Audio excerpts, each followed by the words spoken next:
নমস্কার বন্ধুরা, আবার একটি নতুন ভিডিওতে সবাইকে স্বাগত জানাই। ভিডিওটি হলো আমাদের বাড়িতে কিছুদিন আগে লোকনাথ পুজোর একটি ছোট্ট আয়োজন করেছিলাম। সেই লোকনাথ পুজোয় কি কি ভোগ রান্না করলাম, কিভাবে ঠাকুরকে সাজালাম এবং আর কি কি করলাম সেইগুলো সব আস্তে আস্তে তোমাদের সঙ্গে শেয়ার করব। চলো প্রথমে দেখে নিলাম আমাদের ঠাকুরের জায়গাটিতে কিভাবে সমস্ত কিছু বাসন কোসন সাজিয়ে ধুয়ে রেখেছি সেইগুলো তোমাদের প্রথমে দেখিয়ে নিলাম। এরপরে চলে এলাম রান্নাঘরে ভোগ রান্নার জন্য প্রথমে পটল ভেজে নেব এবং আজকে ভোগে কি কি রান্না করেছি সমস্ত কিছু তোমাদের আস্তে আস্তে সবটা দেখাবো।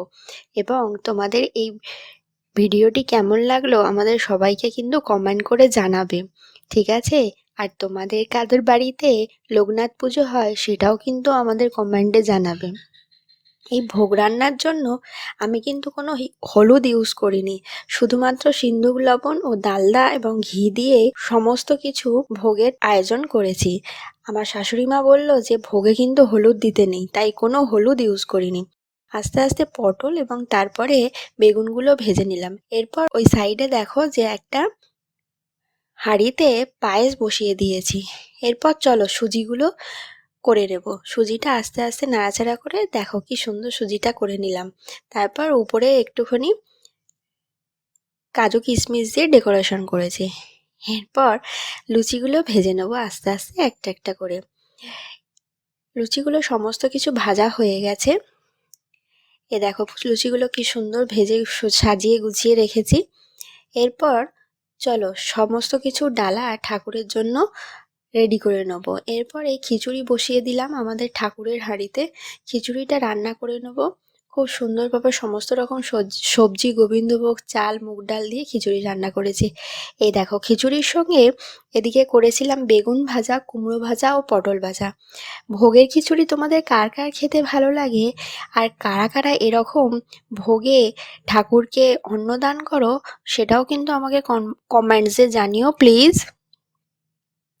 আর বন্ধুরা, আমার চ্যানেলে তোমরা যারা নতুন তারা কিন্তু চ্যানেলটি প্লিজ সাবস্ক্রাইব করে দেও। এ দেখো এবার চলে এসেছি আমার গপু সোনাকে স্নান করাতে। গপু সোনাকে রোজই কিন্তু আমি স্নান করাই, আমার আদরের গপু, আমার বড় ছেলে বলতে পারো। গপু সোনাকে স্নান করিয়ে নিচ্ছি। গপু সোনা কিন্তু স্নান করতে ভীষণ ভালো লাগে। আমার দেখে মনে হয় গপু সোনা স্নান করার টাইম হয়ে গেলেই খুব ভালোবাসে স্নান করতে। দেখো গপু সোনাকে স্নান করে খুব সুন্দর করে সাজিয়ে গুছিয়ে সিংহাসনে বসিয়ে দিয়েছি। দেখো কত সুন্দর হাসছে গোপালটা এবং গয়নাগাটি সমস্ত কিছু পরিয়ে দিলাম। এবার সাজিয়ে দেব চুল ও মুকুট দিয়ে। দেখো কত সুন্দর লাগছে গপু সোনাকে সাজানোর পর। বাহ, জয় গোপালের জয়।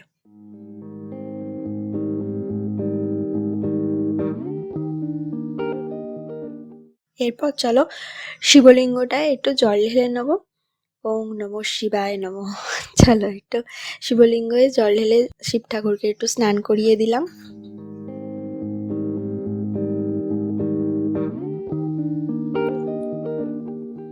এরপর সমস্ত পুজোর মূল উপকরণ হচ্ছে চন্দন। চন্দনটা বেটে নিচ্ছি পরিমাণ মতো।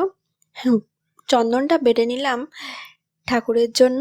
এরপর দেখো ভোগে কী কী যেরকম ফল, মিষ্টি, অমৃতি যেটা অবশ্যই লাগে, সন্দেশ, দই, এদিকে সুজি, সাবুর পায়েস, আমাদের গোবিন্দভোগ চালের পায়েস, আর এদিকে হচ্ছে চিড়ের ভোগ। দেখো ঠাকুরটা কি সুন্দর করে সাজিয়েছি, কত সুন্দর লাগছে না ঠাকুরটা দেখতে।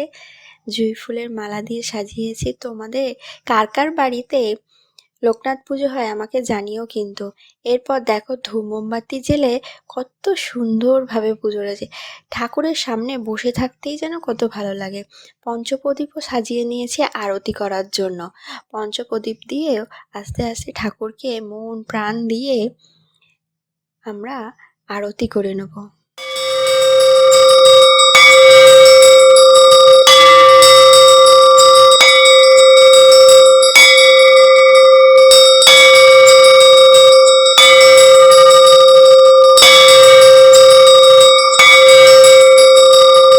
এবার ধূপ ও প্রদীপ দিয়েও একটু ঠাকুরকে আরতি করে নেব।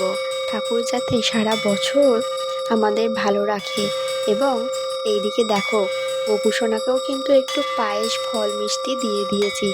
গোপুসোনাই বা বাদ যাবে কেন, গোপুসোনা কিন্তু পায়েস খেতে খুব ভালোবাসে জানো তো। দেখো ঠাকুরকে সমস্ত কিছু ভোগ নিবেদন হয়ে গেছে। এরপর ঠাকুরকে প্রণাম করে আমার পুজোটা শেষ করব। এবং দেখো তোমাদের এই পুজো দেখতে দেখতে কার ভালো লাগে।